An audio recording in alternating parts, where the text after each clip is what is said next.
पाकिस्तान की होनहार बेटी नाज़नीन बुखारी, उन्होंने कम उम्र मुसन्निफ़ा का एज़ाज़ अपने नाम कर लिया।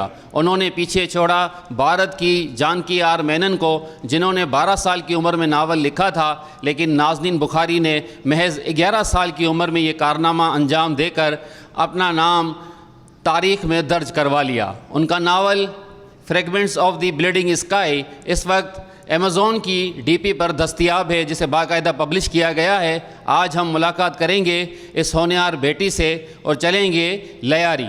सबसे पहले कुछ और बोलने से पहले मैं आप लोगों से बहुत थैंक यू करना चाहती हूँ कि आप लोगों ने मुझे अप्रोच किया और मुझे एक अपॉर्चुनिटी दी कि मैं आप लोगों के साथ अपनी नावल के बारे में शेयर करूँ।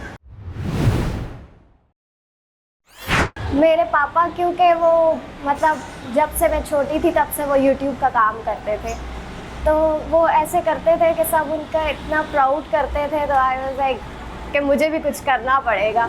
और मेरे पापा मुझे कहते थे कि तुम भी कुछ ऐसा करो कि सब प्राउड हो जाए, तुम्हारा कंट्री भी तुम्हारे ऊपर प्राउड करे और सब कुछ।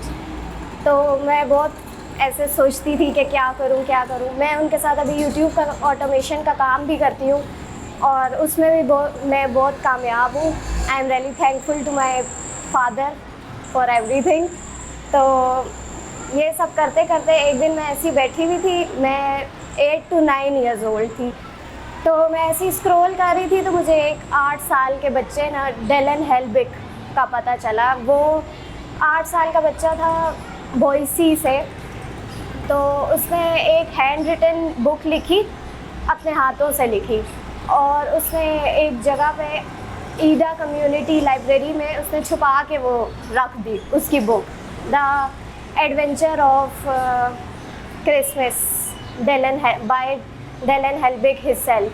तो फन फैक्ट के उसको वो लाइब्रेरी को भी लिब्रेरी बोलता था। तो उसने जब छुपा के रख दी, तो जब स्टाफ को 3-4 दिन बाद पता चला तो उन्होंने उसे बहुत प्रमोट किया और उसकी बुक की कॉपीज़ निकलवा के तो उन्होंने ना सेल के लिए रखवा दिया। तो मैंने कहा अगर उसकी बुक ऐसे हो सकती है तो अगर मैं कुछ करूँ तो क्यों नहीं हो सकता।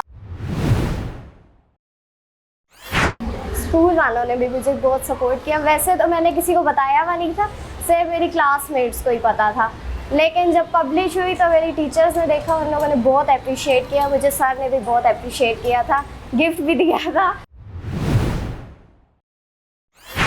नहीं, वो एक दिन मैं ऐसी बैठी हुई थी तो मैंने ऐसी सर्च किया कि फ़ीमेल ऑथर कौन सी मतलब सबसे यंगेस्ट है, और सरप्राइजिंगली सारी बहुत यंगेस्ट थी और मैं सबसे यंग निकल आई। तो मेरे पापा कहते हैं ये तो बहुत अच्छी अपॉर्चुनिटी है कि आप अब वर्ल्ड रिकॉर्ड में भी जा सकती हो। तो बस ऐसे ही हुआ। ये बहुत क्रिटिकल था, मुझे अपने स्कूल के शेड्यूल के साथ बहुत मुश्किल हुआ। मदरसा भी करना था मैंने और फिर बहुत डिफ़िकल्ट था। जैसे अब क्या कहते हैं, मैं स्कूल में भी बहुत टॉप स्टूडेंट हूँ, तो अब मुझे वो अपने ग्रेड्स भी नहीं गिराने थे और मतलब साथ राइटिंग भी करनी थी, और राइटिंग भी आसान तो नहीं होती। अब इस नावल में भी 61,000 समथिंग वर्ड्स हैं, तो बहुत डिफ़िकल्ट था। मतलब जब लाइट आती थी मैं अपना लैपटॉप चार्जिंग पे लगा देती थी कि थोड़ी बहुत बैटरी हो जाए तो मैं कर लूँ कुछ। बहुत मुश्किल से पूरी रात जाग के भी करती थी।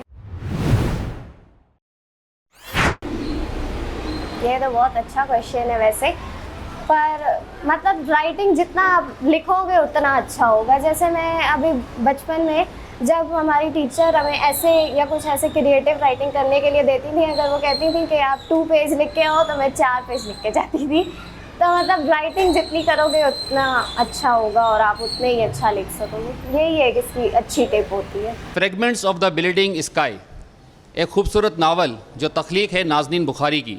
आपने उनकी बातें सुनी कि उनके तख्लीकी जहन में मज़ीद क्या कुछ चल रहा है और किस तरह उन्हें सपोर्ट मिली है। उन्होंने मेहनत की है। अब हम पर यह लाजिम है कि हम उनकी मेहनत का सिला दें और अमेज़ॉन की वेबसाइट पर जाकर उस किताब को जो है डाउनलोड करें, उसे पढ़ें, ताकि इस कम उम्र मुसन्निफ़ा को उसकी मेहनत का सिला मिल सके। सिद्दीक़ संगार, APP, कराची।